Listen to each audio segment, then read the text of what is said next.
मैं जाता था एक जगह जहाँ प्रेयर होती है, उन्होंने मुझे बुलाया वचन प्रचार करने के लिए और मैं वहाँ गया और मैं जब वचन प्रचार कर रहा हूँ मैं देख रहा हूँ सारे लोग बात कर रहे हैं, आपस में बात कर रहे हैं, हंस रहे हैं। मुझे बड़ा बुरा लगा, इसलिए नहीं कि मैं वचन प्रचार कर रहा था, इसीलिए कि मैंने देखा उस जगह में परमेश्वर के वचन का कोई आदर नहीं है। और जैसे ही मैंने आमीन बोला, सीधा में हाथ रख दो पास्टर, भगत आपकी जिंदगी यस ले हैंड बहुत जरूरी है। परमेश्वर के दास जब आपके ऊपर हाथ रखते तो इम्पार्टेशन आता है, मगर किसी परमेश्वर के दास के ले हैंड से आप जिंदगी भर विक्ट्री में नहीं चल सकते। अगर आपको जय में चलना है तो वचन का आदर करने वाले लोग बनना पड़ेगा, जो वचन से प्रेम करने वाले। मुझे अपना हाथ दिखाइए, अगर आप अपना हाथ हिलाइए, अगर आप कहें मैं वचन का आदर करने वाला मसीह हूं। मैं ऐसा क्यों कह रहा हूं? क्योंकि सारे मसीह वचन का आदर करने वाले मसीह नहीं, वो ऐसे आदर करते हैं, ऐसे। ये आदर करना नहीं है, ये धर्म है। आदर करना वो है जब जो वचन हमें दिया गया हम उसको अपना सबसे कीमती ट्रेजर समझे, अपना सबसे कीमती धन समझे, और उसको लोग क्या करते हैं, कोई अपने गहने दरवाजे के सामने लिविंग रूम में रखता है। कहां रखता है? तिजोरी में, क्योंकि वो क्या है? कीमती है। ऐसे ही परमेश्वर का वचन हमें बताता है कि हमें जो वचन का धन है उसको यहां तिजोरी में बंद करके रखना है, छुपा के रखना है, हृदय के अंदर रखना है। आमीन। सो आइए हम लोग प्रार्थना करते हैं, फिर हम वचन की तरफ चलेंगे।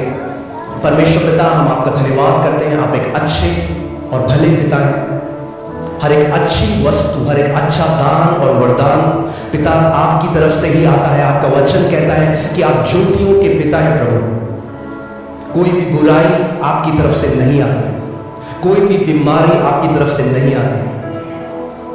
आप एक अच्छे पिता हैं।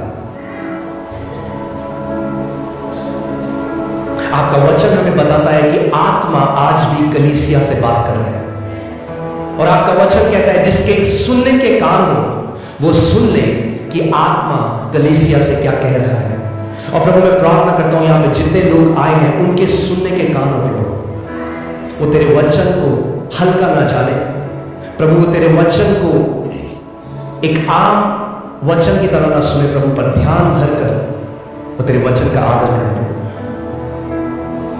और पवित्र आत्मा मैं प्रार्थना करता हूं क्योंकि तू सत्य का आत्मा है और तू हमें हर एक सत्य में लेकर चलेगा प्रभु। होने दे कि इस घर से तू विश्वास के ऐसे योद्धाओं को खड़ा करे प्रभु, जो तेरे लिए बड़ी महिमा का कारण बने प्रभु। अगर आप ये विश्वास करते हो तो मेरे साथ बोलो आमेन, आमेन, हालेलुया, आमेन।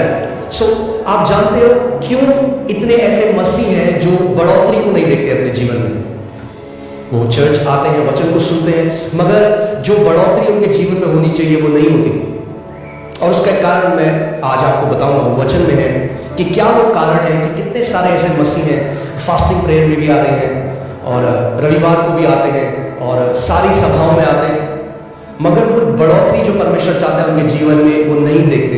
और उसका कारण ये है कि हर एक चीज के लिए परमेश्वर ने सिद्धांतों को रखा है। बोलिए सिद्धांत, सिद्धांत, आमीन।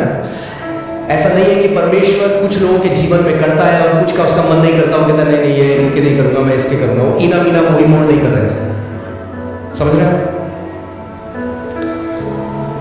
परमेश्वर ने जो सिद्धांत रखे हैं वो हर किसी के लिए है। उसका वचन कहता है वो शायद 4:6 में कि मेरी प्रजा मेरे ज्ञान न होने के कारण नाश हो गई है। सो अगर हमें परमेश्वर के वचन का ज्ञान नहीं है तो क्या होगा?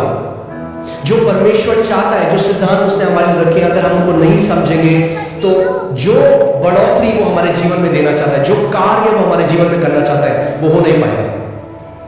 इसीलिए परमेश्वर चाहता है कि हम उसके वचन में बढ़ते रहे। आप देखिए क्या लिखा है, मेरे ज्ञान न होने से मेरी प्रजा नाश हो गई है, तूने मेरे ज्ञान को क्या ठहराया है? तुच्छ माना। वो लोग, वो मसीह लोग आज जो नाश हो रहे हैं, उनके पीछे ये कारण नहीं है कि शैतान बहुत बड़ा है। शैतान बड़ा नहीं, वो इसीलिए क्योंकि उन मसीहों ने परमेश्वर के ज्ञान को तुच्छ जाना।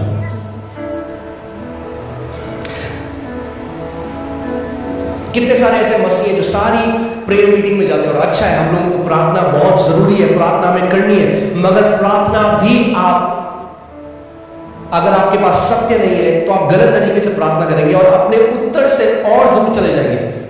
आप जानते हैं गलत प्रार्थना करने से आप अपने उत्तर के पास नहीं, दूर चले जाते हैं। कितने लोग ऐसे, कितने मसीह ऐसे हैं उनको उत्तर इसीलिए नहीं मिला क्योंकि उनकी प्रार्थनाएं गलत है। इसीलिए हमें क्या करना है, हमें बढ़ना है परमेश्वर के ज्ञान में, उसके डील डॉल में, उस प्रकाशन में जो आत्मा के द्वारा आता है। मेरे ज्ञान न होने के कारण मेरी प्रजा क्या हो गई, नाश हो। यानी ध्यान से सुनिए, परमेश्वर की प्रजा नाश हो सकती है क्योंकि उन्हें परमेश्वर का ज्ञान नहीं है। उन्होंने परमेश्वर के ज्ञान को क्या किया, तुच्छ जाना। आमीन। मगर प्रेज गॉड कि आप इस घर में रोपे गए हो। आमीन। परमेश्वर का वचन यिर्मयाह 3:15 में कहता है कि मैं अपने हृदय के अनुसार तुम्हें चरवाहे दूंगा जो तुम्हें ज्ञान और बुद्धि में बढ़ाएंगे। मेरे ज्ञान में, मेरी बुद्धि में वो क्या करेंगे, तुम्हें बढ़ाएंगे। आमीन। और मैं चाहता हूं कि आप ध्यान से आज का वचन सुने, क्योंकि जो कुछ आप अपने जीवन में करते हैं वो इससे ही पैदा होता है। तो मैं आज आपको बढ़ोतरी के लिए बताता हूं। देखिए कितने मसीह ऐसे उनके कानों में ना खुजली है। क्या है खुजली? क्या है, कुछ नया सुनाओ पास्टर। अरे पास्टर ये तो विश्वास तो आपने ऑलरेडी 12 कर सुन लिया, हमने किताब भी लिख दिया आपने विश्वास के बारे में। कुछ नया सुनाओ पास्टर, कुछ नया, हमें कुछ नया रेवलेशन सुनना है। क्या सुनना है? नया रेवलेशन। जो पुराना सुना है उसके फल है जीवन में।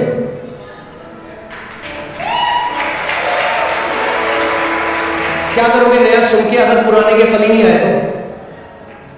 सो बात नया प्रकाशन सुनने की नहीं है, बात यह है जो आपने सुना उन फलों को फलाने की है। आमीन।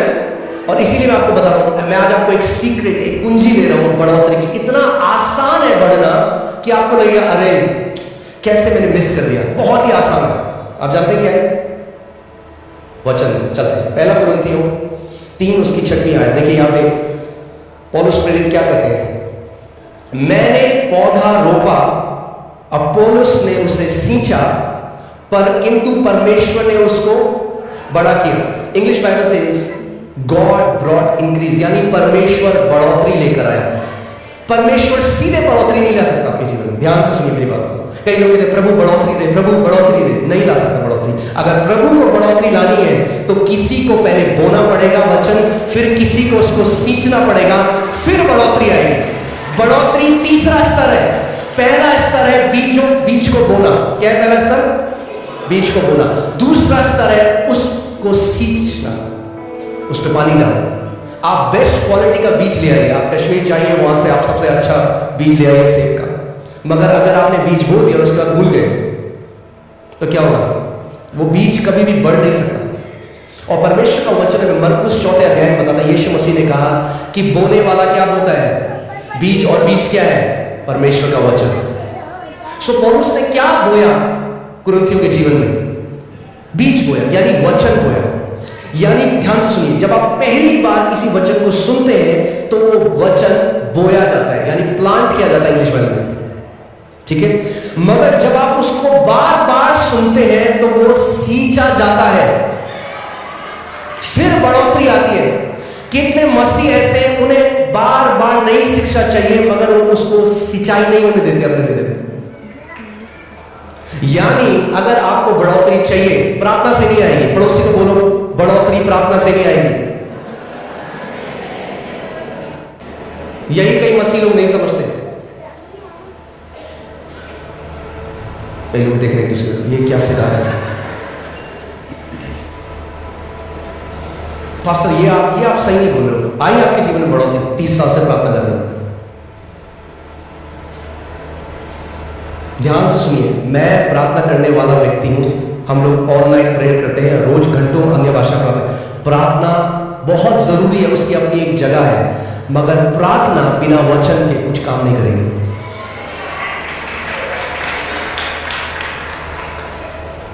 बोने वाला प्रार्थना बोने नहीं गया, बोने वाला क्या बोने गया? बीज। आप प्रार्थना के द्वारा आपने नया जन्म नहीं पाया। परमेश्वर का वचन कहता है, पहला पत्रस 1:23, तुमने परमेश्वर के अविनाशी वचन के बीज के द्वारा नया जन्म पाया है। आदि में क्या था? वचन था। प्रार्थना बाद में आई, पहले वचन था। पहले वचन आता है, फिर उस वचन के अनुसार आप प्रार्थना करते हैं। कितने लोगों को समझ में आ रही है मेरी बात? पहले प्रकाशन आता है, फिर प्रार्थना आता है। प्रार्थना बहुत जरूरी है। ध्यान, वो मत सुनना जो मैं नहीं कह रहा, वो सुनना जो मैं कह रहा हूं। मैं नहीं कह रहा हूं प्रार्थना की जरूरत नहीं है, मैं कह रहा हूं प्रार्थना बहुत जरूरी है, मगर पहले हमें वचन का प्रकाशन चाहिए। कई लोग प्रार्थना को कैसे सोचते हैं, वो सोचते हैं कि वो अलादीन के चिराग की तरह है। हम बोलेंगे हालेलुया हालेलुया हालेलुया, प्रभु दे दे दे दे, प्रभु दे दे दे दे दे दे दे दे दे दे। नहीं, हमें वचन का प्रकाशन चाहिए। ठीक है, सो वापस उस वचन में आते हैं। पौलुस कह रहे हैं, मैंने बोया, अब पौलुस ने उसको सींचा और परमेश्वर ने क्या करी? बढ़ोतरी दी। बहुत आसान है। यानी एक बार किसी भी वचन को सुनना काफी नहीं है। अगर आप बढ़ोतरी चाहते हैं तो उस वचन को तब तक सुनते रहे, सुबह शाम दोपहर रात सुने, फिर सुने, जब तक बढ़ोतरी को ना देखने लग जाए, जब तक वो फल आपके जीवन में ना आने लग जाए, जब तक दूसरे लोग ना बोलने लग जाए। अगर आप बोल रहे हो कि मैंने जी फेथ सीरीज सुन ली, फिर आपके जीवन में उस विश्वास की सीरीज के फल होने चाहिए। आमेन। सो जिस एरिया में आप वचन को लगातार सुनते रहेंगे, उस एरिया में आप बढ़ोतरी को देखने लग जाएंगे। मैं हमेशा इस बात को सिखाता हूं, केवल क्योंकि बाइबल में लिखा है इसका मतलब ये नहीं कि वो आपके साथ ऑटोमेटिकली हो जाएगा। वो लिखा है, वो बीज है। ये आप, मैं चाहता हूं आप इसको देखो कि जैसे ये बीज का डब्बा है, इसके अंदर बीज है। चंगाई के बीज भी हैं, समृद्धि के बीज हैं, शांति के बीज हैं, जय के बीज हैं, आनंद के बीज है। हर एक बीज जो आपको चाहिए वो इसके अंदर है। मगर अगर आप बीज पकड़ो, क्या आप उसका फल खा सकते हो? नहीं। बीज फल का है, बीज के अंदर है, मगर आपको बीज को पहले बोना पड़ेगा। और खेत क्या है? प्रभु का वचन बताता है मरकुस 4 में, खेत हमारा हृदय है। खेत आपका हृदय है। आमेन। सो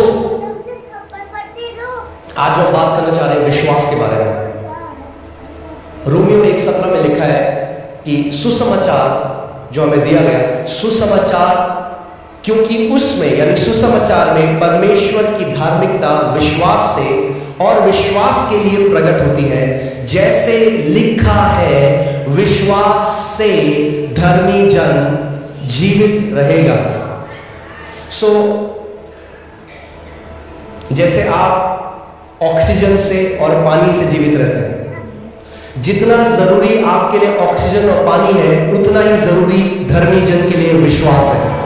अगर आप विश्वास को नहीं जानते, उस शिक्षा में नहीं बढ़े, तो आपके लिए बहुत मुश्किल होगा एक थ्राइविंग जीवन जीना, एक बढ़ोतरी का जीवन जीना, एक जय का जीवन जीना।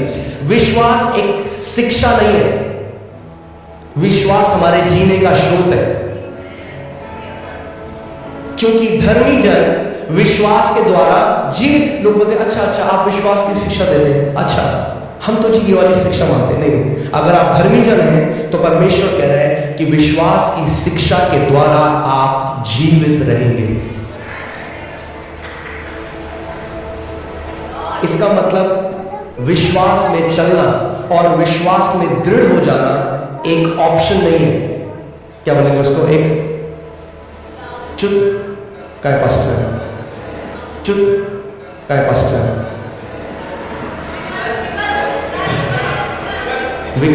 विकल्प नहीं है, ऑप्शन नहीं है। विश्वास में बढ़ना ही पड़ेगा अगर जय में जीना है तो। आमेन। सो इससे पहले हम इस सीरीज में जाए, मैं चाहता हूं आप ये निर्णय अपने दिल में बना लें। आज आप ये डिसाइड करें, कुछ भी हो जाए मैं विश्वास में बढ़ूंगा, मैं विश्वास में बढ़ूंगी। कोई भी मुझे विश्वास में बढ़ने से अब रोक नहीं सकता।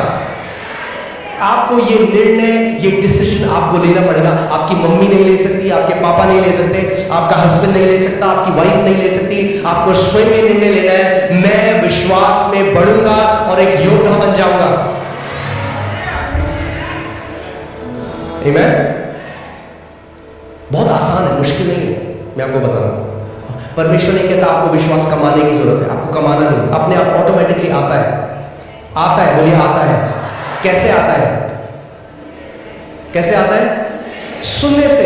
और वही मसीह लोग नहीं करते। सबसे मुश्किल है लोगों के लिए सुनना। इसीलिए शैतान डिस्ट्रैक्ट करता है। जब आप देखिए इस कलीसिया को का अगुवा होने के नाते और इतने साल से मिनिस्ट्री में, और जब लोग बाहर भी जाते हैं, बहुत आसान है देखना कौन से ऐसे मसीह हैं जिनके जीवन में फल होंगे और नहीं होंगे। मैं यहां से देख सकता हूं आपका एटीट्यूड और बता सकता हूं आपका जीवन कैसा होगा मसीह। जब वचन का प्रचार होता है तो मैं आपको बता सकता हूं, कुछ लोग हैं वो अपने फोन में डिस्ट्रैक्ट होंगे, कुछ लोग बात करेंगे, मजाक करेंगे, और फिर बात नहीं, पास्टर मुझे डिप्रेशन है। क्या बोलो आप लोगों को? क्योंकि जब वचन भेजा जा रहा था तो उन्होंने उस वचन को ग्रहण नहीं करा। उसका वचन कहता है, मैंने अपने वचन को भेजा और तुझे तेरी बीमारियों से चंगा किया है। मैंने अपने वचन को भेजा और तुझे नाश होने से बचाया है। मगर जब वचन भेजा जाता है तो कम मसीह है जो उस पर ध्यान धरकर उसे ग्रहण करते हैं। वचन किसके लिए भेजा जाता है? चेयर टेबल के लिए थोड़ा, आपके लिए भेजा जाता है। मगर जबरदस्ती नहीं करेगा परमेश्वर। अगर आप उसको ग्रहण नहीं करेंगे वो टकराएगा और वापस आ जाएगा। याद है प्रभु यीशु मसीह ने अपने चेलों से कहा, जिस घर में तुम जाओ उस घर का कल्याण बोलना, अगर वो नहीं चाहते तो वापस तेरे पास आ जाएगा। सो विश्वास कैसे आता है? सुनने से आता है। और सुनना कैसे होता है? आप लगाइए 10। अतः विश्वास सुनने से, और सुनना मसीह के वचन से होता है। और इंग्लिश बाइबल में जो रूट वर्ड है, जो असली में जो यूनानी भाषा में जब बाइबल लिखी गई, उसमें लिखा है विश्वास सुनते रहने से आता है, एक बार सुनने से नहीं आता। अगर आप विश्वास में चलना चाहते हैं, आपको लगातार मसीह का वचन सुनना पड़ेगा। लगातार। Faith comes by hearing, ING, वो एक लगातार चलने वाली प्रक्रिया है। यानी अगर आप सुनते रहेंगे तो आप विश्वास में चलते रहेंगे। ये ऐसा है, आपने देखा है जब जो एरोप्लेन है वो ऊपर जाता है और जब तक उसका इंजन ऑन है वो चलता रहेगा। जहां इंजन ऑफ किया पायलट ने, वो नीचे आ जाएगा। अगर आप चाहते हैं जिंदगी भर आप एक जयवंत जीवन जिए, जिंदगी भर आप एक विक्टोरियस, एक योद्धा की तरह जीवन जिए, तो आप ये नहीं कर सकते कि मैं केवल संडे को वचन सुन लूं। आपको वचन को सुनते रहना होगा। फिर से faith comes by hearing and hearing by the word of God. Faith doesn't come by having heard. हाँ जी, सन 57 में सुना था जी हमने ये वचन, नहीं। Amen? So विश्वास क्या होता है? बोलिए विश्वास आता है। आता है तो आने दो उसे, रोक क्यों रहे हो? कैसे आता है? सुनने से आता है। सो मैं आपको बताना चाह रहा हूं, जो लोग विश्वास नहीं है जिनके अंदर, वो पता है कौन है? जिनके सुनने के कान नहीं है। सबसे बड़ी प्रॉब्लम, सबसे बड़ी दिक्कत परमेश्वर को जो है वो उन लोगों से है जिनके सुनने के कान नहीं है।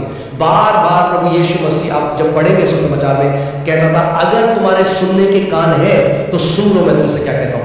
वही चीज अगर आप प्रकाशित वाक्य में पढ़ेंगे, उसमें लिखा है अगर तुम्हारे सुनने के कान है तो सुन लो कि परमेश्वर की आत्मा कलीसिया से क्या कहता है।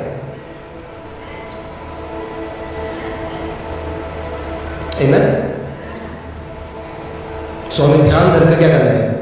सुनना है। परमेश्वर वचन इन कानों की बात नहीं कर रहा। अगर किसी के सुनने के कान है, सबके ये वाले कान है, मगर वो आपके हृदय के कान, वो आपके एक एटीट्यूड की बात कर रहे हैं, आपके एक स्वभाव की बात कर रहे हैं कि जब वचन का प्रचार होता है तो आपके अंदर हृदय का स्वभाव कैसा है उस प्रचार को लेकर।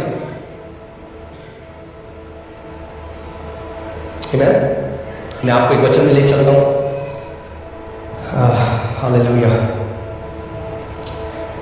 मरकुस जब हम देखते हैं 4 उसकी 13वीं आयत, इसमें लिखा है, फिर उसने यानी प्रभु यीशु मसीह ने अपने चेलों से कहा, क्या तुम ये दृष्टांत नहीं समझते? सो हम देखते हैं कि प्रभु यीशु मसीह ने एक दृष्टांत को बताया, बीज बोने के दृष्टांत को, और उसने अपने चेलों को बोला कि एक बीज बोने वाला बीज बोने के लिए गया। और आप जानते हैं, जब मैं बॉर्न अगेन हुआ, जब मेरा नया जन्म हुआ, मैं चर्च में आने लगा, तो मैंने देखा कि ज्यादातर जो लोग हैं ना, वो वैसे ही जी रहे जैसे पहले जी रहे थे। उनके जीवन में कोई बदलाव नहीं है, उनकी भाषा बदल गई, वो जय मसीह की बोलते हैं, वो हालेलुया बोलने लग गए, मगर जीवन में कोई जय नहीं है, कोई विक्ट्री नहीं है। आज भी डिप्रेशन में है, आज भी कई तो आज भी गालियां देते हैं, आज भी जीवन बिल्कुल वैसे ही जैसे पहले था, कोई ट्रांसफॉर्मेशन नहीं है। चर्च आते हैं, गाने सीख गए, मसीह गाने गा सकते हैं, मगर जीवन में कोई ट्रांसफॉर्मेशन नहीं है। प्रभु आपके जीवन में ट्रांसफॉर्मेशन चाहता है, एक बदलाव चाहता है। और मैंने प्रभु से पूछा, मैंने कहा प्रभु ये ऐसा क्यों है, क्यों इतने सारे मसीह लोग, क्यों उनके जीवन में कोई बदलाव नहीं है? तो परमेश्वर मुझे इस दृष्टांत में ले गया और उसने कहा ये कारण है जो आज भी मेरी कलीसिया में इतने लोग जो है उनके जीवन में बदलाव नहीं। और उसने एक दृष्टांत बताया, दृष्टांत था, उसने कहा एक बीज बोने वाला बीज बोने के लिए गया, कुछ बीज सड़क के किनारे गिरे, कुछ बीज पथरीली भूमि पर गिरे, कुछ बीज झाड़ियों में गिरे और कुछ बीज अच्छी भूमि पर गिरे। ध्यान से सुनिए इस बात को, बीज एक समान, सेम बीज, वही बीज, मगर अलग अलग प्रकार की भूमियों पे गिरा। और चेलों को समझ में नहीं आया और जो भीड़ थी उनको भी समझ में नहीं आया। मगर ध्यान से सुनिए, चेले वापस पूछने के लिए आए कि इसका मतलब क्या था। भीड़ ने पूछा भी नहीं, क्यों? क्योंकि उन्हें मतलब ही नहीं था क्या बोल रहा है, क्योंकि उनको क्या चाहिए था? पास्टर। आज मसीहों की हालत इसलिए है क्योंकि वो ले हैंड को ज्यादा ऑनर करते हैं, मगर परमेश्वर के वचन का ऑनर नहीं करते। वो 8 घंटे खड़े हो जाएंगे लाइन में कि कोई प्रभु का दास हमारे सर पे हाथ रख दे, मगर 8 मिनट अपने घर में वचन को नहीं खोलेंगे।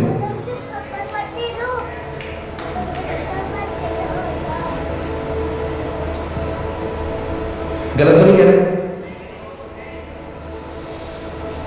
प्रभु यीशु मसीह ने कहा कि क्या तुमको ये समझ में नहीं आया दृष्टांत? अब देखिए कि फिर उसने उनसे कहा, क्या तुम ये दृष्टांत नहीं समझते? तो फिर और सब दृष्टांतों को क्यों कर समझोगे? इंग्लिश बाइबल में लिखा है, वो कह रहा है कि अगर तुम इसको नहीं समझते तो तुम कुछ भी नहीं समझोगे परमेश्वर के राज्य में। यानी ये जो दृष्टांत है, ये सारे और दृष्टांतों की नींव है। वो कह रहा है क्या तुम इसको नहीं समझते? क्योंकि अगर इसको नहीं समझते तो बाकी कुछ नहीं समझ सकते, क्योंकि मैं जो आगे तुम्हें बताने वाला हूं, जो चीजें बताने वाला हूं, तुम वो भी नहीं समझोगे अगर तुम इसको नहीं समझते। आमीन। दूसरी आयत है, बोने वाला क्या बोता है? बोने वाला क्या बोता है? वचन बोता है। आप संडे को क्यों आते हो यहां पे? लाइट के लिए नहीं, म्यूजिक के लिए नहीं, आप आते हो कि बोने वाला वचन बोता है। आप वचन को ग्रहण करने के लिए आते हो। You come to receive the word.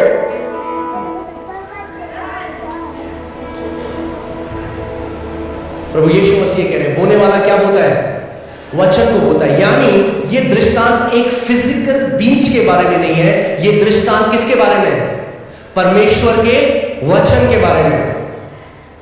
बोने वाला वचन होता है।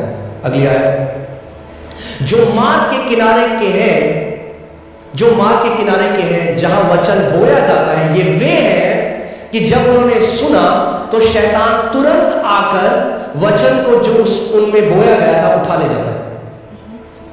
अब मैं चाहता हूं कि आप ध्यान धरकर सुने कि परमेश्वर का वचन क्या कह रहा है। शैतान तुरंत आकर, बोले तुरंत। पता है आपको शैतान तुरंत क्यों आता है? क्योंकि शैतान को ज्यादा विश्वास है परमेश्वर के वचन में। वो जानता है कि अगर परमेश्वर के वचन का ये बीज इनके अंदर चला गया तो ये मेरे हाथ से गए।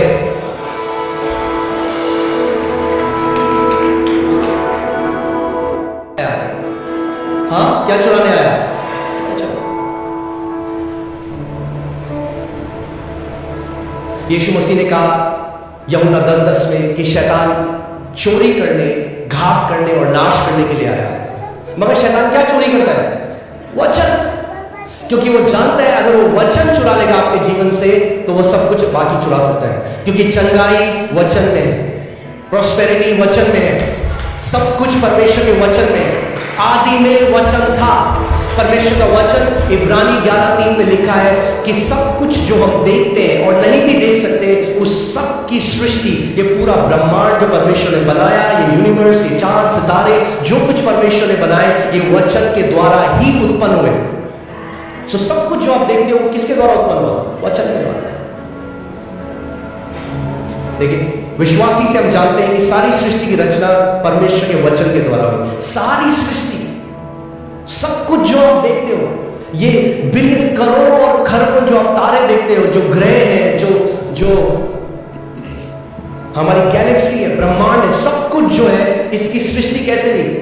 परमेश्वर के वचन के द्वारा हुई। सो यानी जो सब्सटेंस या जो सामग्री जिसके द्वारा परमेश्वर ने सबकी रचना करी, वो उसका वचन है।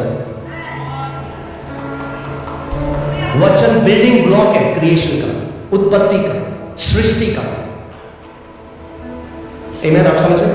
जैसे आप घर बनाते हैं तो आप क्या डालते हैं? आप सीमेंट करते हैं, आप फाउंडेशन डालते हैं, आप सीमेंट डालते हैं, उसमें सरिये डालते हैं, तब आप एक घर बनाते हैं, एक स्ट्रक्चर बनाते हैं। तो जो सामान है, वो जो आप सीमेंट लेते हैं, परमेश्वर ने जिस सामान से सब कुछ बनाया वो उसका वचन है। आमीन। सो वापस आते हैं उस दृष्टांत में। सो प्रभु यीशु मसीह ने कहा कि पहले, और ये जो अलग अलग भूमि, जो परमेश्वर का वचन, जो प्रभु यीशु मसीह ने बताया, अलग अलग भूमि है, ये दर्शाती है अलग अलग टाइप के लोग जो बैठकर वचन को सुनते हैं, उनके हृदय का एटीट्यूड, स्वभाव, वचन के प्रति जो उनका स्वभाव है। सेम बीज बोया गया, मगर पहली भूमि पर कोई फल नहीं आया, दूसरी भूमि पर कोई फल नहीं आया, तीसरी भूमि पर कोई फल नहीं आया, चौथी भूमि पर 30 गुना, 60 गुना और 100 गुना फल आया। दिक्कत बीज की नहीं थी, दिक्कत भूमि की थी। सो पहला टाइप का बीज जो है वो सड़क के किनारे गिरा, और मुझे कभी समझ में नहीं आया था ये। तो मैंने एक दिन परमेश्वर से पूछा, मैंने कहा प्रभु ये सड़क के किनारे क्या है? सड़क के किनारे कौन बोता है कुछ? और प्रभु ने मुझसे बोला कि सड़क के किनारे तुझे क्या दिखता है? और आज भी जब मैं आ रहा था तो मैं सड़क के किनारे देख रहा था। क्या दिखता है आपको सड़क के किनारे? आपको देखिएगा कूड़ा, सुबह जो झाड़ू मारता है सड़क के किनारे, सारे गुटखे के पैकेट, दूध की थैलियां, कुरकुरे के पैकेट, सारा जो कूड़ा है वो आपको सड़क के किनारे। सो ये पहले तरीके के लोग वो लोग हैं जो कलीसिया तो आते हैं, मगर जब वचन प्रचार होता है तो उसको कूड़ा समझते हैं। उनको कोई मतलब नहीं है वचन क्या बताया जा रहा है। वो एक आदत की तरह, या तो वो ईसाई है तो संडे को चर्च जाना है इसलिए आ रहे, या दोस्त ले आया तो बैठना ही है इसलिए आ गए, या कई लोगों के अलग अलग कारण होते हैं जिसके लिए वो आते हैं, मगर वो वचन के लिए नहीं आते। आप जानते हैं परमेश्वर का वचन कहता है, जब यीशु ने जब ये दृष्टांत बोला तो वो रोया। इसके बाद वो रोया, वो रोता है क्योंकि आपके जीवन में बहुत कुछ करना चाहता है, मगर क्योंकि आपके हृदय का एटीट्यूड सही नहीं है, इसीलिए वो फल आपके जीवन में नहीं आता। परमेश्वर जबरदस्ती नहीं करेगा। सो पहले टाइम समय के लोग वो हैं जो जब वचन चल रहा है वो ध्यान नहीं दे रहे। और यही दृष्टांत जब लूका में लिखा गया तो उसने कहा कि ये वो लोग हैं जब वचन प्रचार होता है तो उन्हें समझ में नहीं आता। क्यों समझ में नहीं आता? क्योंकि वो समझना नहीं चाहते, उनका ध्यान कहीं और है। सो वो थाम कर नहीं रखते उसको। आप जानते हैं जब वचन प्रचार होगा, अगर आप सच में समझना चाहते हैं तो पवित्र आत्मा आपकी मदद करेगा उसे समझाने की। अगर आप समझना नहीं चाहते, पवित्र आत्मा जबरदस्ती नहीं करेगा आपके साथ। और ये वो लोग हैं जो वचन उनके कान में तो पड़ता है और वो बीज अंदर भी जाता है, मगर तुरंत, बोले तुरंत शैतान आता है और वचन जो उनमें बोया गया था वो उठा ले जाता है। और वो ये रियलाइज नहीं करते कि यही उनके साथ अगले संडे भी होता है, यही उनके साथ फिर होता है। ऐसा करते करते 5 साल निकल जाते हैं, 10 साल निकल जाते हैं, और वो कहते हैं प्रभु ये बंदा तो फल रहा है, मेरे जीवन में फल क्यों नहीं आ रहा? और परमेश्वर कह रहा है मूर्ख, क्योंकि तू मेरे वचन का आदर नहीं करता।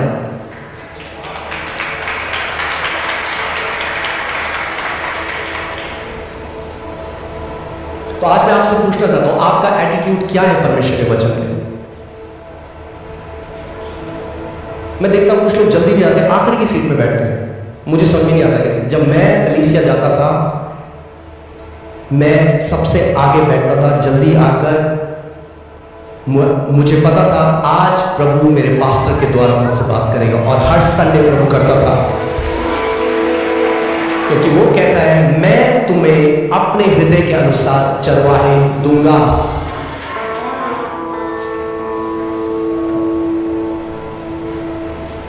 आमीन।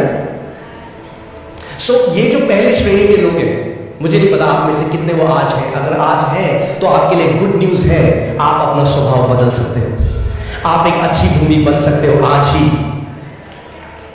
इसीलिए मैं वचन आपको बता रहा हूं कि आप अपने हृदय के स्वभाव को बदल दें परमेश्वर के वचन के लिए। मैं जाता था एक जगह जहां प्रेयर होती है, उन्होंने मुझे बुलाया वचन प्रचार करने के लिए, और मैं वहां गया। और मैं जब वचन प्रचार कर रहा हूं, मैं देख रहा हूं सारे लोग बात कर रहे हैं, आपस में बात कर रहे हैं, हंस रहे हैं। मुझे बड़ा बुरा लगा, इसलिए नहीं कि मैं वचन प्रचार कर रहा था, इसीलिए कि मैंने देखा उस जगह में परमेश्वर के वचन का कोई आदर नहीं है। और जैसे ही मैंने आमीन बोला, सीधा में पास्टर जी हाथ रख दो पास्टर जी, मैंने भाग गया। क्योंकि आप नहीं समझ रहे कि आप अपने जीवन के साथ क्या कर रहे हो। आप अपने आप को धोखा दे रहे हो, और अगर हम भी ऐसे करते हैं तो हम भी आपको धोखा दे रहे हैं। आपकी जिंदगी, यस, ले हैंड बहुत जरूरी है। परमेश्वर के दास जब आपके ऊपर हाथ रखते हैं तो इंपॉर्टेंस आता है, मगर किसी परमेश्वर के दास के ले हैंड से आप जिंदगी भर विक्ट्री में नहीं चल सकते। अगर आपको जय में चलना है तो वचन का आदर करने वाले लोग बनना पड़ेगा।